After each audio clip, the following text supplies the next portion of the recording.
We're in the last of our Q's series, and the Q stands for some questions. Tom talked to us about why are we here?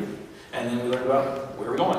And now we're going to talk about what is life all about, what's going on in between here. And so I had a rough couple of weeks of just nights that just keep going, and kids sick, and then it's like you get a break, and then I forgot teacher conferences was today, and I'll come home until 9:30 at night. And so just these long days. And so putting this together, some things happened and just kept making it longer. And one day I was trying to get something done, and Denise says to me, I need a new phone case.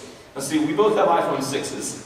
I got an OtterBox. Have you ever seen one of those things? The OtterBoxes are made out of like really good plastic. You can throw it to semi and your phone stays fine. Denise got a cutesy, foldy wallet, adorable case, and she took it and dropped it, and the adorable case did protect the screen, but it didn't protect the case itself, and it shattered. So she says, honey, can you give me a new case? Well, this doesn't sound like a big task, and we live in a modern world, right? I can get things taken care of easily. I don't even have to go to a store. So I grab my phone, and I go to eBay, where I would get a case at a significantly cheaper price than if I went to Best Buy, and I would have all the choices in the world to get my lovely bride a new beautiful case. So I go to eBay, and I bring up the search, and I type in iPhone 6 case. Now, by show of hands, how many of you have ever been online shopping of any kind? Anybody ever bought anything online before? Okay, so some of you have been on this journey with me before. When I type in iPhone 6 case, I'm not exaggerating, it came back with 2,128,200 and something choices. So I start looking at it seriously for a minute, and I'm like, this is ridiculous. They're just confusing, they're all these different shapes. Some of them aren't even phone cases, they're just cleverly worded, so I'll look at it like it's a phone cover thing and a pen for free if you buy it. And so I'm like, we gotta do better than this. So then I type in wallet, because she liked that wallet case, so you can put your credit card and stuff in there, so that's going to make it easier. And so I type in the wallet at the end of the word, and it now narrows it down from 2 million to just above 350,000. Okay, so we're getting better. So I start looking at these, and I'm thinking, here's a good way to organize it. I will organize them by cheapest first. See, I'm thinking, not because I don't love my wife, but come on, we're on eBay for a reason. We're going to try to get a deal here. So then I start looking, and they're all like boring, and she's not boring. She doesn't want a plain black case or whatever it is. So I'm like, this is taking way too long. So I'm thinking, how can I reduce it further? By this time, my quick, let's find something on eBay, buy it, and get it done system has now lasted 10 to 15 minutes.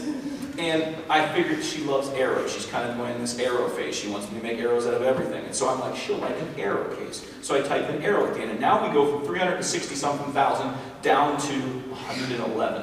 This is manageable. So I organize them again from cheapest to most expensive. And then I start looking. In the first one, I typed in arrow case, but it has a picture of like tiny little, you can hardly see them, like 50 cases. And I'm like, what does that mean?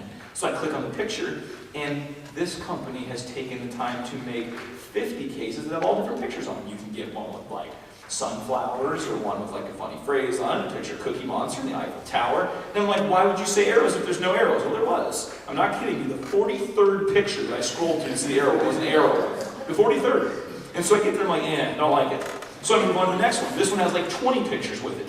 So I start scrolling through it, like 15th one, and I see one. I'm like, it's color that she kind of likes. The arrows look really cool. This could be good. So I ignore that one and keep it in my mind for later. 15 minutes later, searching through these things, I need a break. So I get up, go take a walk, get a drink of water, come back.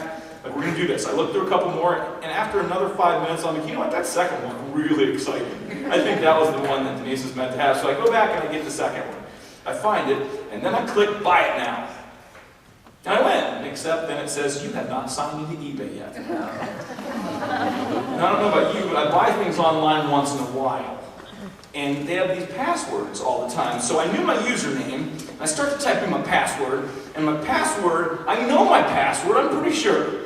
And it says it's not my password.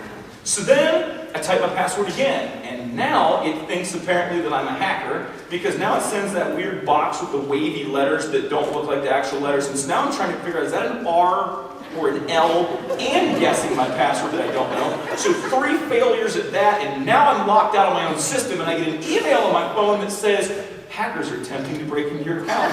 If this is you, please identify, like, I'm the hacker! I want my own password back!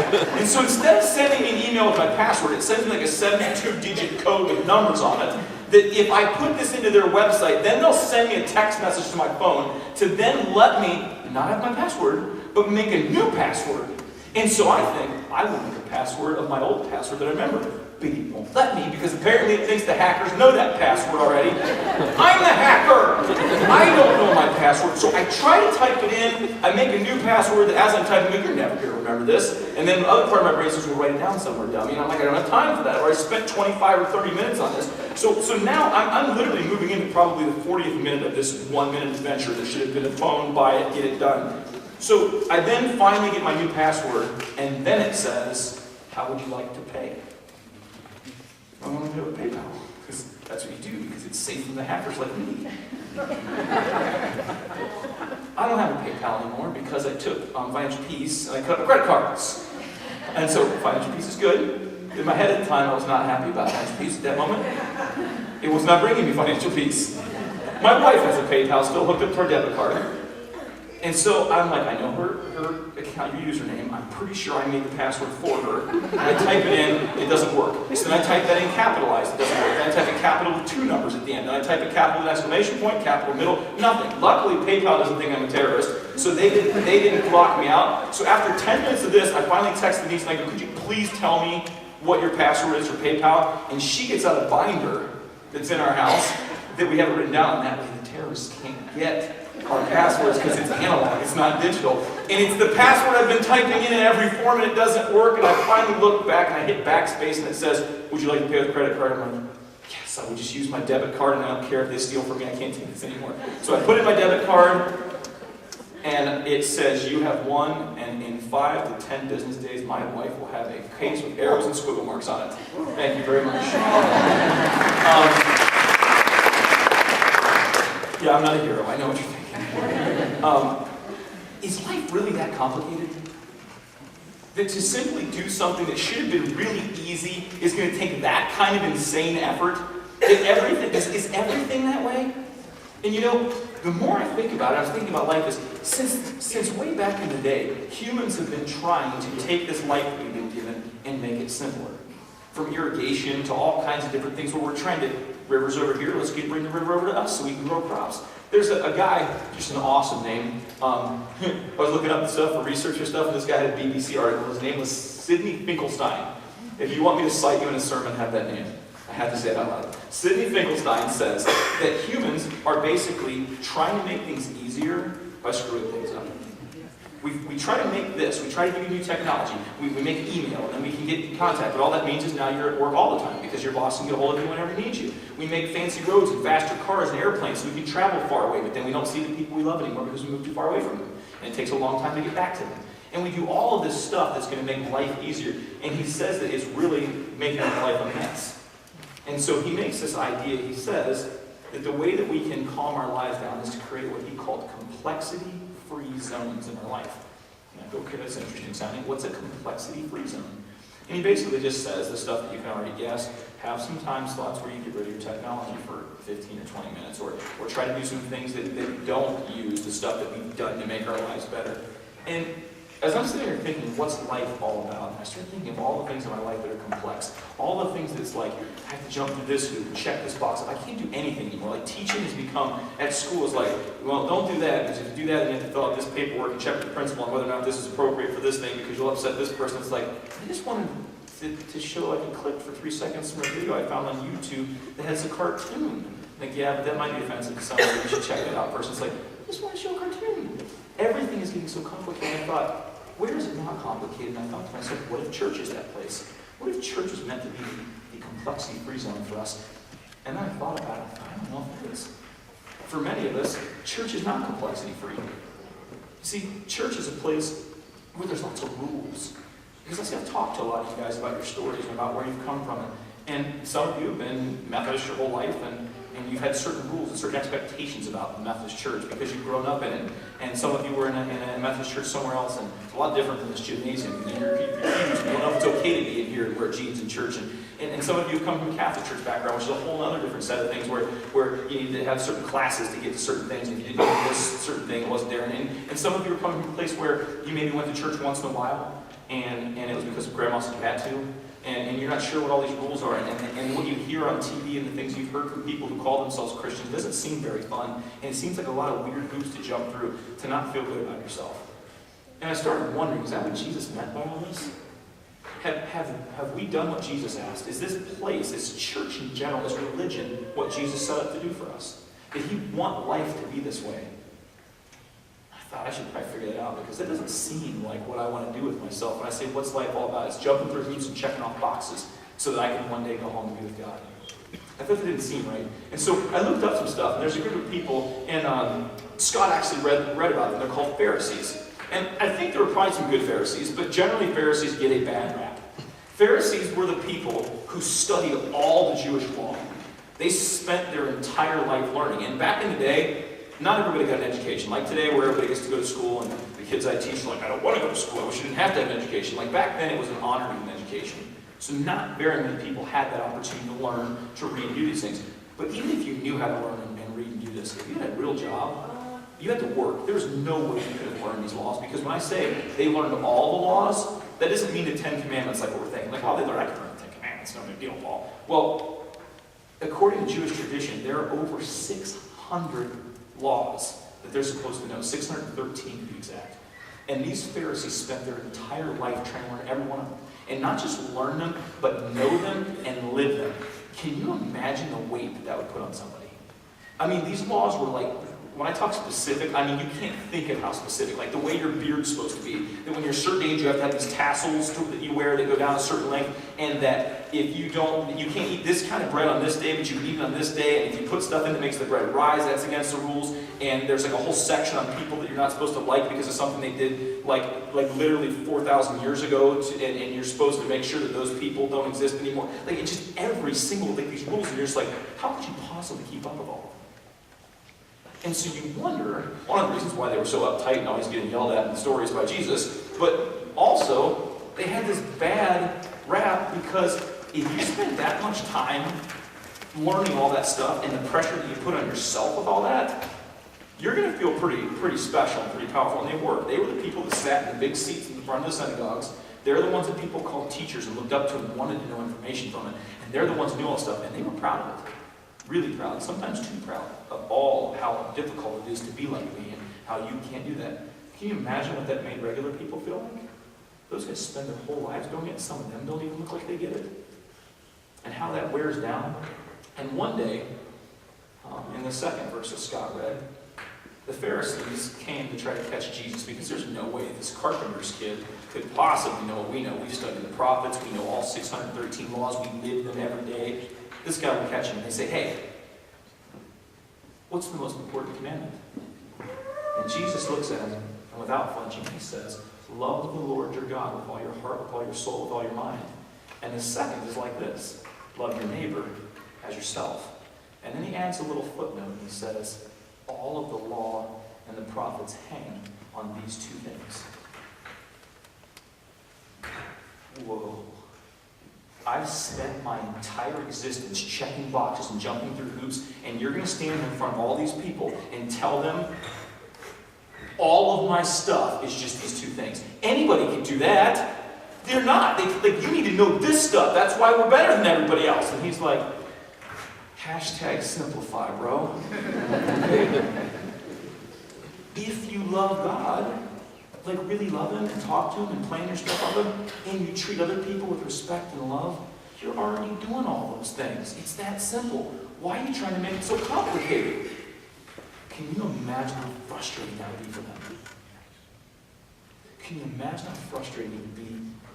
Because they've been wandering around putting that on people and acting like they're better. And feeling like it's really hard to get to know God. And you have to be special to get to be where we're at now. And Jesus is saying, no, you don't. You're making it too difficult. You see, Jesus wanted to make a complexity-free zone out of everything, religious-wise. He didn't come to start a church. He didn't come to change religion. He came to let you know two things. Love my dad and love other people, and all will work out good. That's what he wanted to do.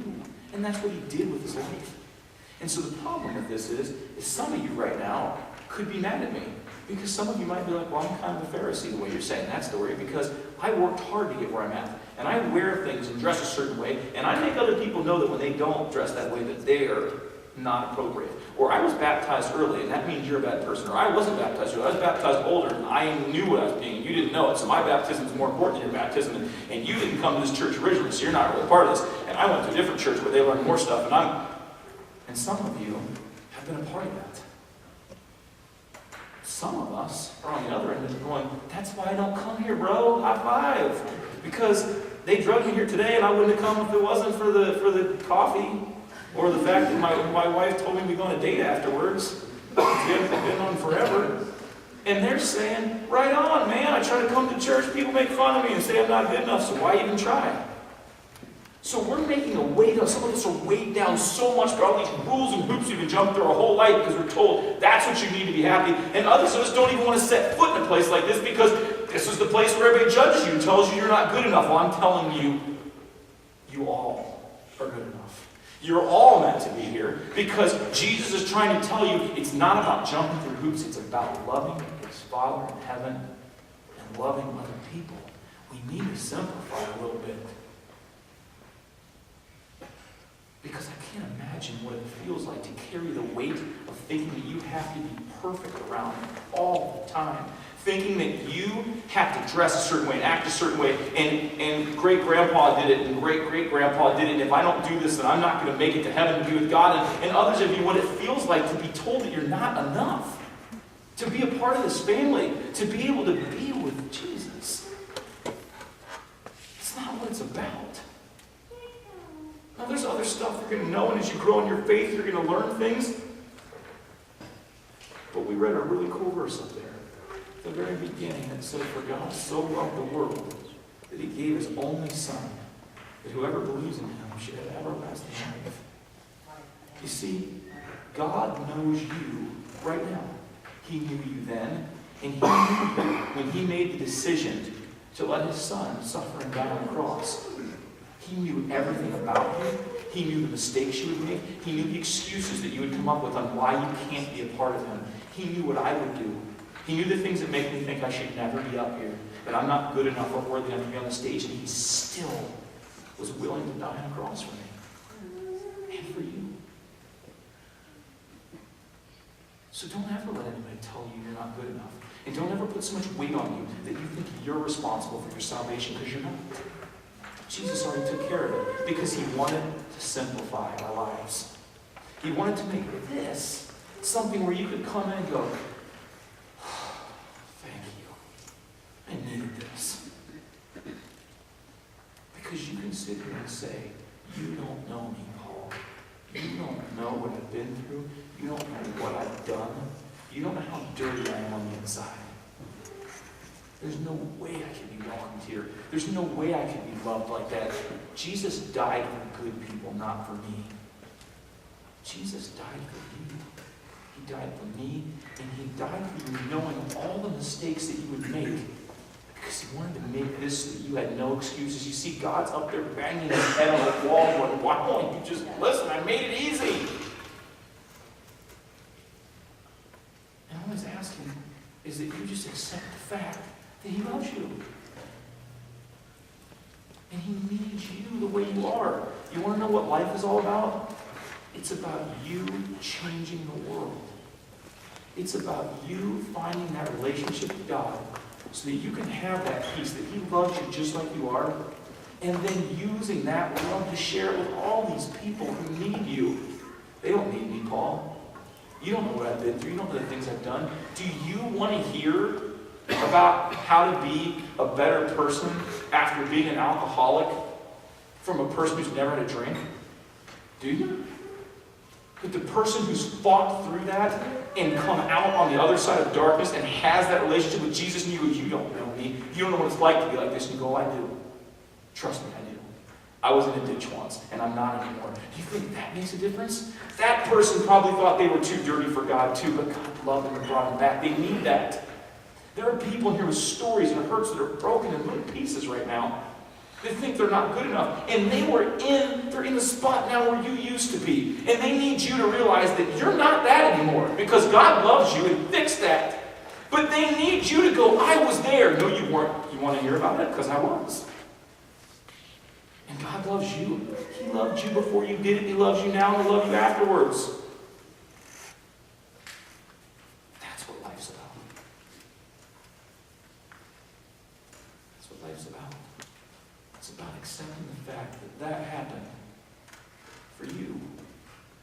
knowing everything about you, everything that happened for you.